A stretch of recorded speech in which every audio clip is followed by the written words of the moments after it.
Hello, my name's James and welcome to this Astranti Industry Analysis video for the Operational Case Study Exam May 2019 sitting.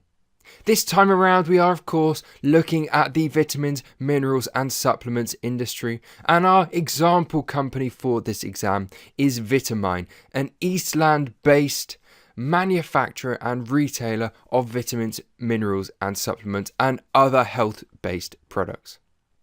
Now, there are a few introductory points I would like to fly through before we get into the content in a bit more detail. And the first of these is the fact that this video is designed as a supplement to our industry analysis document. What I'm going to be doing is I'm going to be picking out some of the key themes, key ideas, and key industry examples which we think will be of particular use to you in your upcoming exam. This is not designed to replace the document itself, so we very much recommend that you read the document in full and thoroughly and then use this video in conjunction with it. The other small point I'd like to make before we get started is that I will be referring to this industry as the VMS industry at times throughout the video, i.e. vitamins, minerals and supplements. And that's purely just a point of convenience and to prevent myself tripping over my words as I go through the analysis. So with those little introductory points out the way, the first question I want to ask you is, what is the role that you are playing within VitaMine and within the OCS exam? Obviously, it's really important that you get an idea of the role you play within VitaMine before you go into the exam. So as usual at OCS level, you are a finance officer within the case study company. Now in this case, your main role is to support the company's finance manager. And your tasks will include things such as the preparation of budgets, producing management accounts, and providing other types of information to management as and when that is required. And you'll also have some financial reporting, financial accounting roles, so you're assisting in the preparation of financial statements and also answering any queries with regards to specific financial reporting policies. So hopefully that's provided you with a little bit of context. You know what you're meant to be doing. You know the role you're set to play for this exam. So let's dive now into some of the more industry-specific content. And to start with, we're going to be looking at the history of the VMS, vitamins, minerals and supplements industry as a whole, as this is a really useful area to understand as it gives a bit of wider context to the industry. So I guess the first point to note when we look at the history of this industry is that it is a relatively modern industry. However, there is a point to make to clarify this idea.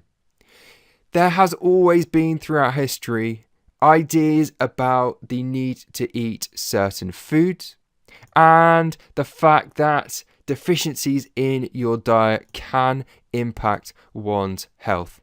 So, for instance, in ancient Egypt, patients were fed liver to help with illnesses that we would now associate with a lack of vitamin D. So things like night blindness, for instance. Another group where we clearly see the effects of dietary deficiencies in history is among sailors following the development of sea travel and the fact that these groups were now making much longer voyages from around the 15th century onwards. And so what we see in the 18th and 19th centuries are what were sort of known as deprivation studies. And here you have scientists who are identifying or are attempting to identify foods and other similar items whose additions or absence from one's diet could alter the health of the participants of these studies. So a really famous example is that of James Lind, who was a scientist who experimented on sailors in the British Navy. And he uncovered the link between citrus fruit and scurvy prevention. Now, scurvy is a disease, of course, which is caused by a lack of fruit and vegetables in the diet. And this was really prominent among sailors who may be at sea for many weeks on end without access to fresh fruit and vegetables. Now, very simply, Lind's study uncovered the fact that sailors who had citrus juice added to their diet as part of his experiment suffered less from the effects of scurvy compared to their crewmates who had no such citrus input into their diets. And these ideas were so revolutionary, were so important, that by the end of the 18th century, the British Navy, as a policy, had adopted these ideas to reduce scurvy among their sailors. And we also see similar experiments conducted in the late 19th century among the Japanese Imperial Navy. And these studies were similar, but they were directed more at the disease beriberi, which results from a lack of vitamin B. And what they discovered was that among the higher ranking crew who had better diets, there was more meat, more fish in their diets, instances of beriberi were drastically lower than the lower ranking crew whose diets usually came to nothing but rice. So the point I'm trying to make here is that up to about the end of the 19th century, what we have is growing awareness that what you ate and the variety of food that you eat contributes to your health, and that if you don't eat certain foodstuffs, this is leading to diseases like scurvy or beriberi. It's not until the turn of the 20th century and the early decades of this century, however, that we actually see breakthroughs in terms of the identification and isolation of specific vitamins. Now, Polish biochemist Casimir Funk is widely credited as being one of the first to actually isolate and discover vitamins, and he dubbed these VitaMines and championed their role in the prevention of disease. So was crucial in both the identification and discovery of vitamins, but he's also credited with giving them their modern name. And you can see down the bottom of the screen here that we have a long list of when some of the key vitamins that you'll be familiar with today were discovered and isolated. And what you can clearly see here is that this is quite a modern process, i.e. it's not until about 100 years ago that we actually started isolating and identifying these products. And what this means is the vitamins industry itself is very new, as it can only come into existence after discoveries of these key vitamins in the early 20th century. What we do see, however, is that following the discovery and isolation of specific vitamins, we do see quite a rapid growth in the industry, with products becoming available and popular with consumers from as early as the mid-1910s, with sales continuing to increase over the course of the century, with developments into the modern day, such as a boom in the popularity of a sort of one meets all products, so a multivitamin product, and then the increasing trend or development of the use of real food and plant-based ingredients in these vitamin products. The other key point to note about the history of the industry is that the more it has developed, the more products that have been on the market, the greater the need there has been for legislation to regulate things such as harmful ingredients or fraudulent labels. And so we have an example of the US Food and Drug Administration here. And this is going to be a key point as we go through the rest of this pack. So I've already talked a little bit about how these points are relevant to the modern day industry and to VitaMine, but there are a few summing up points that I would like to look at. Now, the first of these centres around the fact that consumers will always have some sort of dietary deficiency, or that is what the history of the industry tells us. So while modern consumers don't suffer from diseases like scurvy or beriberi, the pressures of modern life do have an impact on our diets and mean that there's other areas of our diets that we're not quite fulfilling, and that creates a market for products that make up for this. And so what this probably means is that there's a fairly strong market for VitaMines products and a fairly consistent need for these products. The second point I want to make here concerns the scientific basis for many of these products. So consumers today may be more educated, they may be more aware of what goes into these products, but there's still a level out there of us not really knowing or not 100% knowing the benefits of these products and what they contain. And what this means is that consumers are susceptible to things like myths in terms of product benefits and clever marketing or advertising surrounding these products. And then the final point I want to make is something that I've touched upon a little bit earlier, and that is the importance of regulation. And this is going to be something that we refer to several times over the course of this video, as it is such an important area. But the development of the industry over the course of the 20th century and the development of regulation through bodies like the US Food and Drug Administration, which occurred alongside it, raises the importance of things like product quality, safety for consumers, and fraudulent advertising claims and packaging. And this is a crucial area for all businesses in the industry, such as VitaMine. Okay, so we've nearly reached the end of our video, and all that there is left for me to do is to run through a few of the key industry examples which I feel are particularly relevant and which you could be able to use in your exam. Don't forget, there are many more of these in the document, so if you want to look for different examples to use, please do flick through the document and pick some out for yourselves. So the first example that I want to talk you through is a recent piece of legislation introduced by the European Parliament to target the sale of counterfeit medicines. Now, we talked quite extensively about consumer safety, about false advertising.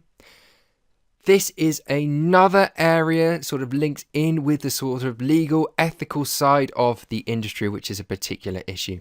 And so in February 2016, the European Parliament introduced a new directive targeting counterfeit medicines, essentially targeting medicines which don't do what they say on the tin, or which are maybe rip-offs of big brands like Bayer. The directive is set to come into force in 2019, and it requires 2 mandatory safety features on medicine packaging to ensure that all products that consumers are purchasing are valid and are safe. So these features are a unique identifier, and what this means is that products can be scanned at certain points along the supply chain, they can be kept track of, and therefore so can their validity.